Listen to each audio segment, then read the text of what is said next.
Well, I was going to tell you that the reason they got me here today was because I was supposed to give you some parental advice. Just kidding. Everyone always says the single people around always want to tell every parent how to raise their children. Well, I'll tell you what, it is a privilege and an honor for me. Mother's Days are hard for me. They've always been hard for me, just a little bug in your ear. For single people's Mother's Day, you just don't fit quite there, okay? So now that my mother's passed on, it's a hard day for me. But it is a privilege for me to stand here and talk to you about my mother. I want to talk to you about life lessons my mother taught me. And if you looked at the front of your bulletin, the verse there that says, "Her children rise up and call her blessed," from Proverbs 31.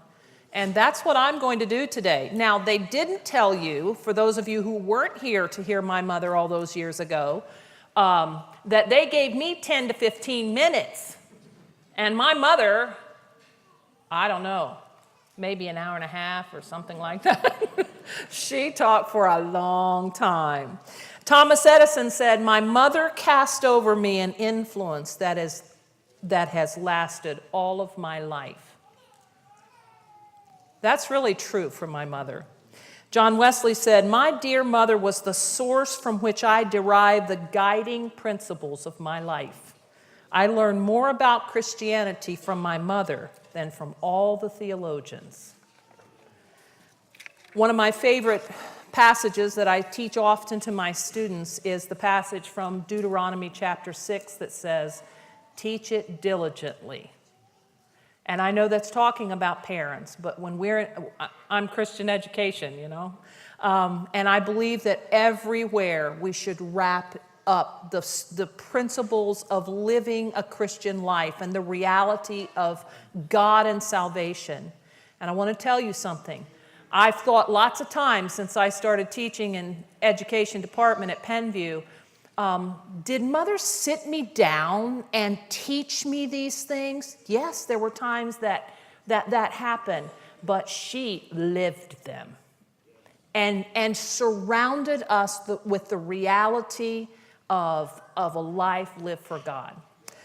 So I'm not in any way underestimating my dad here, but I'm not here to talk about my dad. I'm here to talk about my mother. So I want to talk to you about three things with lots of subpoints about my mother. The first thing she taught me about was about God. And a lot of you have heard this story, so I won't belabor it, but my mother was not raised in a Christian home and never had been in a service of any sort until she was 12 and a half. And on that day, she made a decision to go to heaven. Now, she was only 12 and a half, but she died at 84, and that decision to serve Jesus never wavered. Never. She lived it every day of her life. You could never, ever put your finger on something. You know, even if you didn't understand something, it wouldn't be long till she'd be saying, "You know what, I said that wrong and I'm sorry." She taught me about God. She taught me that salvation was a forever choice and that it was your choice. And she didn't just give her heart to the Lord. She lived it day by day by day. She got saved in a church where they didn't really even teach salvation. Just a preacher had come in and preached enough salvation that her heart was drawn. And so when she went to the altar, no one came to pray for her, with her. Probably because nobody knew what to do. And down the altar, there was one other person that was praying, and a lady went to pray with that person, and she told him how to get saved, how to confess their sins. Down the altar, unbeknownst to her, a little 12-and-a-half-year-old girl was confessing her sins, and Jesus forgave her. That lady said, "Read your Bible every day, pray every day, and then do exactly what God says." And she went home. She got up. She said, "When I went outside, the world looked different to me. The grass was greener. The trees, the leaves were greener." And she said, "It almost scared me, but the difference was inside." Her favorite song is I'm Free. And she said all growing up, she thought that they were very, very, very poor. And she thought, if I could just have money, I'd be happy. And then when she found Jesus, she found out that it wasn't money she needed, it was Jesus. And so when she lived that every single day, the fact that she was free from the bondage that she had lived in, she taught me about God. She taught me that salvation, she had made her choice forever. She taught me about loving God first. There was never any question in my mind that my mother loved God with all of her heart. She had such a close relationship with the Lord, and she told me one time, she said, because I didn't know how to pray, and no one taught me, I just prayed about everything. I just treated God like he was my very best friend. And for all of those of you who think that something is too little for the big, great God to be concerned about, don't you listen to that.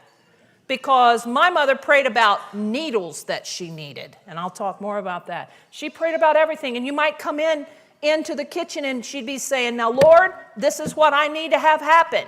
Or, Lord, give me wisdom about.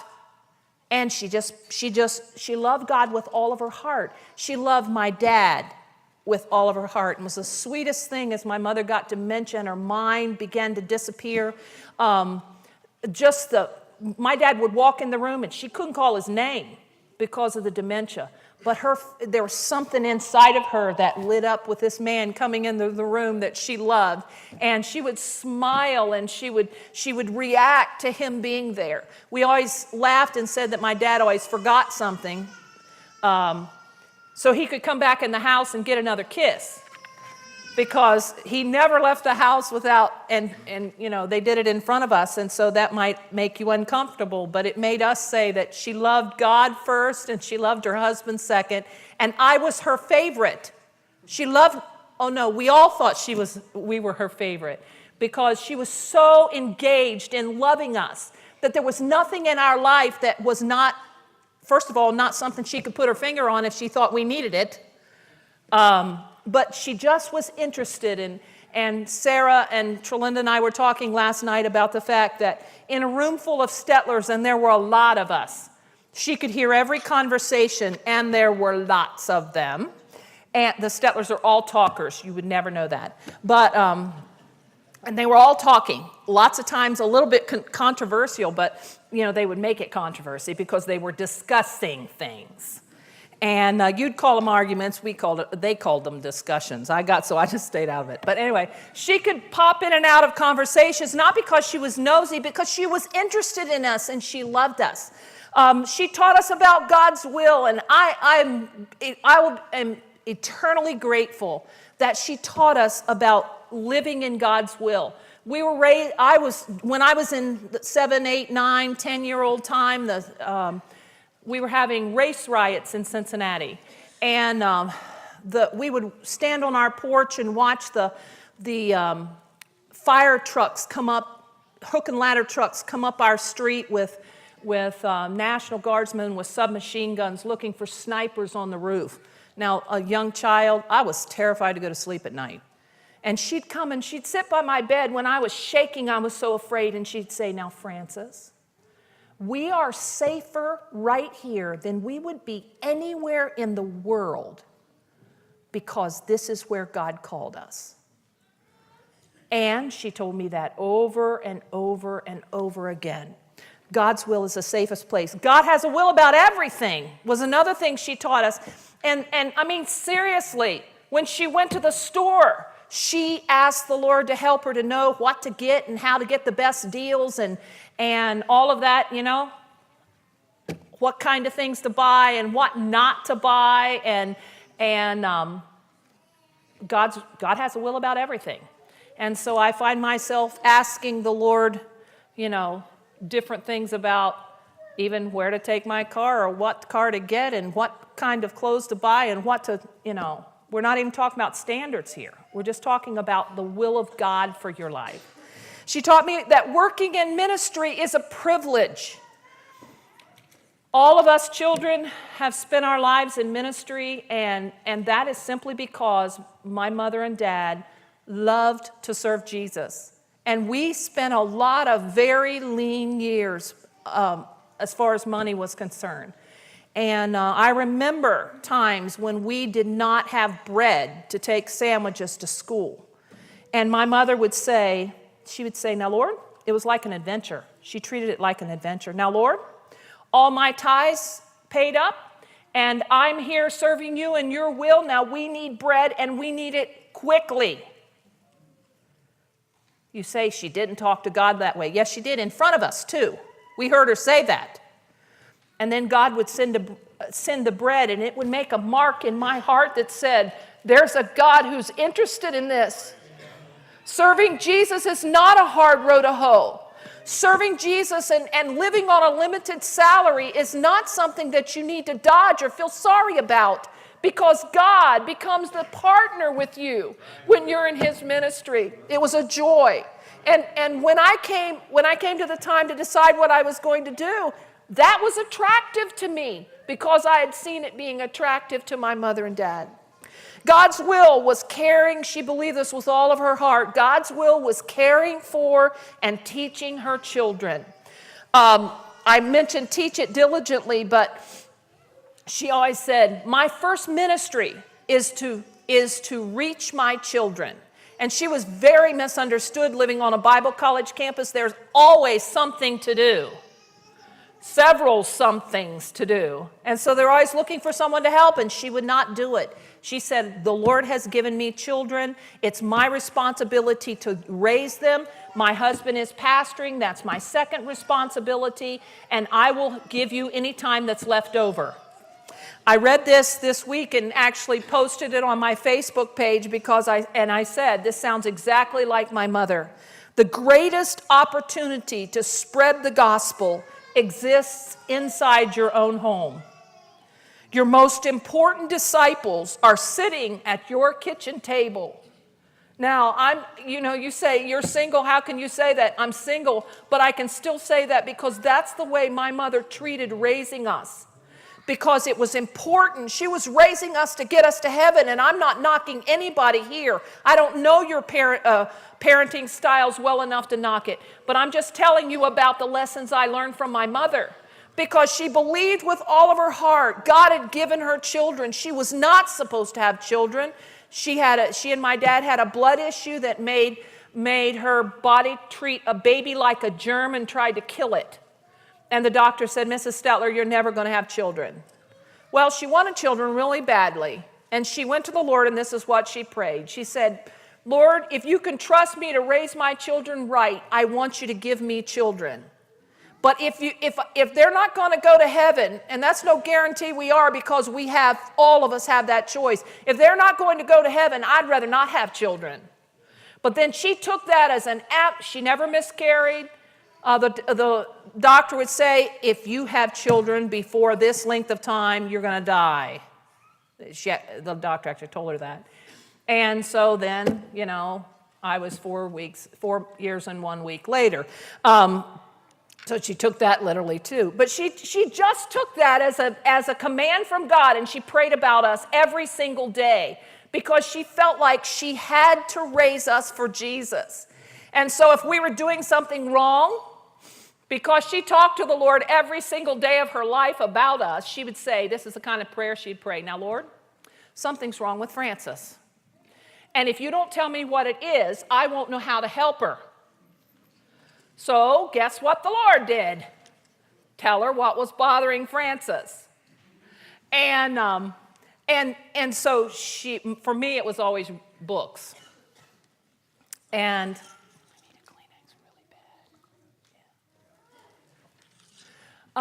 so I wasn't reading bad books like Wicked and Horrible. I was just reading books that were too old for me. And so the Lord would tell her that I was reading books that I shouldn't be reading, and she would come. She had her prayers real early in the morning. She'd come and confiscate my books before I was out of bed. Oh, thank you. Sorry, this doesn't look very nice on those cameras, but.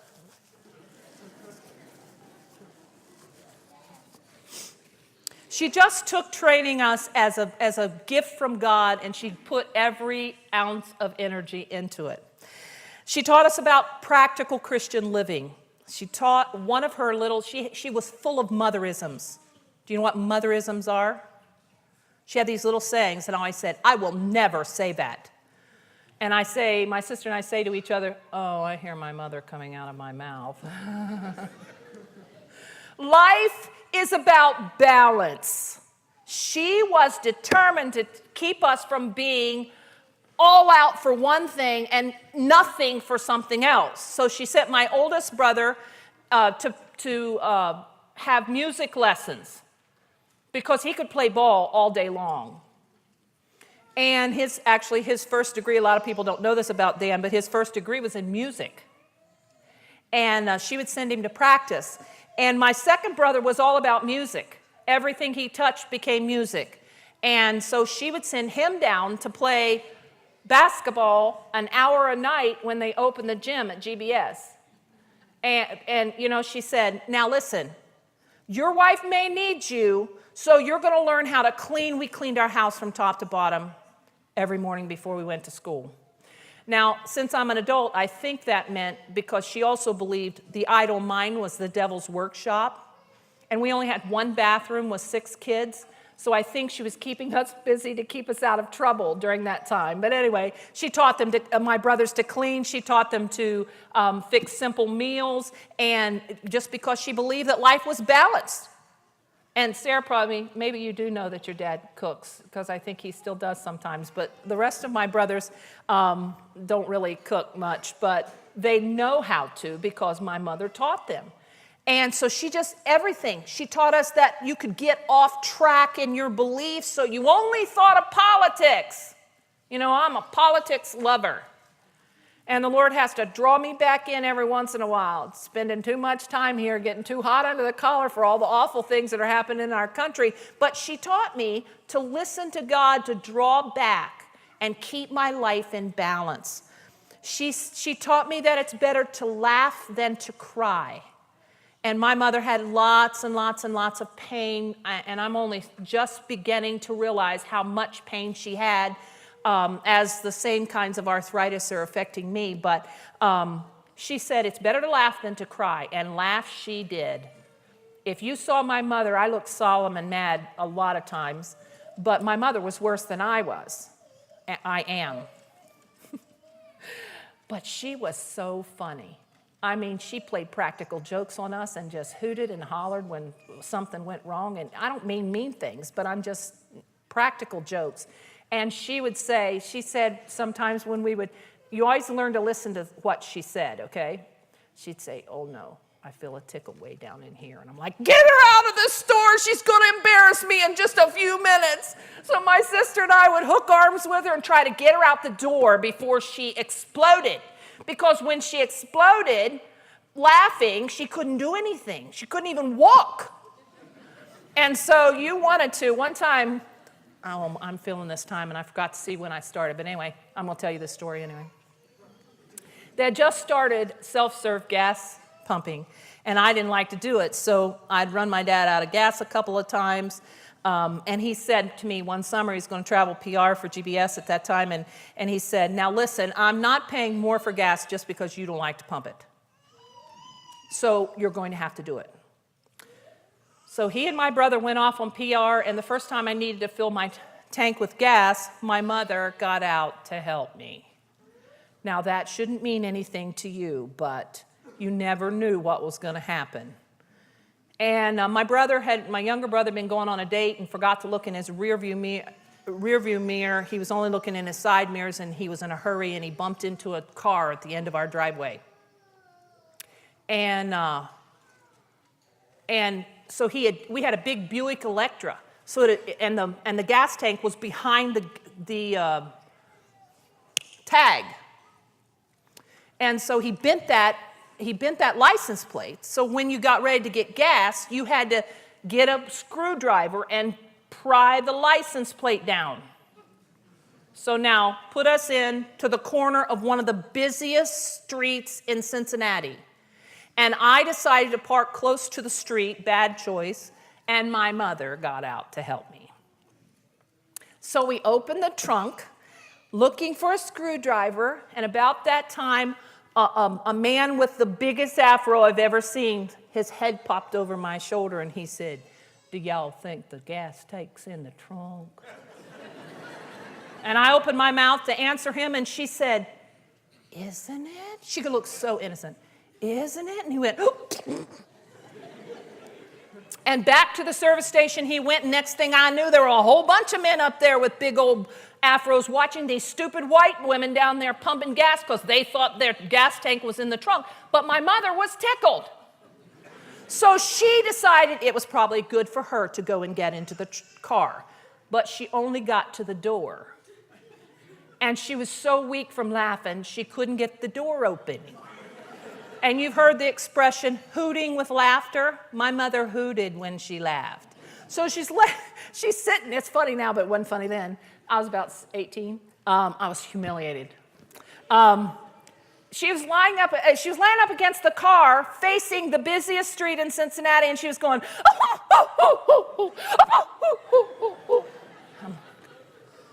"Oh, Lord, just help me to get out of here." And they're all lined up there laughing at us. And every time I would tell that for years, she would laugh the same way. And finally, I got her to listen to me enough to say, "Why didn't you tell him that we knew the gas tank wasn't in the trunk? We were just looking for a screwdriver to pry the license plate down." And she said, "I thought if he was stupid enough to believe that, just let him believe it." One of the things we missed the most when my mother got dementia is her laughter disappeared. And things were solemn, but we won't go there. She believed that obedience was the bottom line. She taught us that. She taught us as children that we were to obey or else. You understand that, right? But because she taught that and lived it so carefully, she listened closely to God's voice and obeyed, even in little things.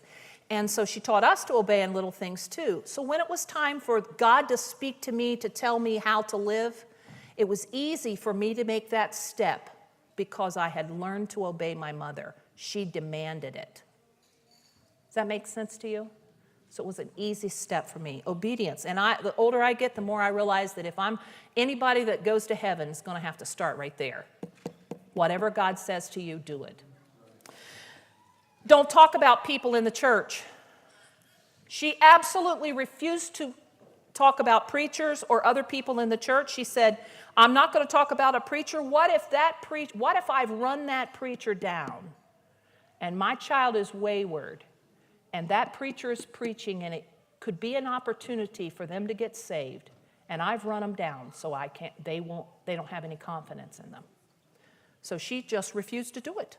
She absolutely, my parents both did. In fact, I told them last night, or somebody last night, I said, I was an adult before I realized my parents didn't always agree on everything because they just formed a united front and, it was there. So they just didn't talk about people, nor were they didn't hide things. So, the next one is she taught me about forgiveness and someone told a lie about my dad on purpose. We knew it, he knew it, and we were going to have to pull up roots that went very, very deep at God's Bible School and move. I was 16 that summer, and I was so furious. They had told us we're going to have to move, and this is why. They still didn't run him down. I remember my mother coming to my bedroom many times and sitting on my bed beside me, and she'd pat the bed beside me, and she'd say, "Now, Francis, if you hate him, you're as bad as he is." Now, that wouldn't have meant, as they say in the South, diddly squat to me if I had seen anything that was bitter and angry, but I didn't. God had given her grace to forgive that man, and one day she said to him, "You meant it for evil, but I cannot tell you how many things God has brought good from it." But one of the things was she taught me that if I have a bad attitude towards somebody, I put myself on the same level they did. That's a wonderful lesson. She taught me about prayer, devotions. She had devotions really early in the morning. My mother could hardly carry a tune. She said it was because, she thought it was because they never went to church, they didn't have a radio, she never heard any music at all. So she always had this little warbly tune. Now, I will tell you that she had a sense, I think God must have told her, because she didn't really hear musical sounds very well. But she knew every time I wasn't practicing my piano lesson. Every single time. And she'd holler from the kitchen, Frances, if you don't start practicing your lesson, I'm going to start counting time over again. Yes, I did get it counted over several times. But anyway, she would have devotions, and when the Lord would bless her, the Lord promised my mother that she would sing in the heavenly choir. And that doesn't mean much to you unless you understand that she could barely sing. But when the Lord blessed her with song. And there were lots of mornings I came down to get ready for the day, and before I got downstairs, I would hear my mother singing, and he walks with me and he talks with me. And she'd sing it to the top of her lungs. And we all knew that God had come to visit her because she let us know that God had been there. She was faithful to that. She'd say, oh, Frances, I got to my devotions this morning. The Lord was already there to meet me. And she let us know that it was important for us to keep in very good, clear communication with the Lord. She taught us that you can ask anything of the Lord. And if you are in obedience, God hears and God answers. And she prayed some really different prayers. She'd go shopping. When she lost the ability to walk, she'd go shopping for Christmas. And she always bought these sort of exotic gifts. I could tell you some stories about that too, but there's not enough time. But anyway, she'd go shopping with catalogs, and she'd have this big stack of catalogs, and she would fold down the pages, and she would threaten us if we touched them. That's my order for Christmas, and you're not to touch them. Okay. Then she'd pat the top of that, and she'd say, now, Lord, that's what I want to buy for my family for Christmas. Very last Christmas before they retired, she said, now, we're not going to be able to do Christmases like we did, but that's what I want to buy for Christmas, and I need you to supply the money. This is how much it is. You say, she didn't talk like that to the Lord. Oh, yes, she did. And the Lord heard her too, because the Lord sent every penny, almost to the penny, of everything it would cost to buy those things for Christmas. And she taught me something. What she bought wasn't as important as the lesson she taught me, that you can talk to God about anything, and he hears. I'm here to tell you this morning, I'm here to rise up and call her blessed, because where I am today, anything that I've done that's been beneficial is by the grace of God and the training of my mother. Thank you.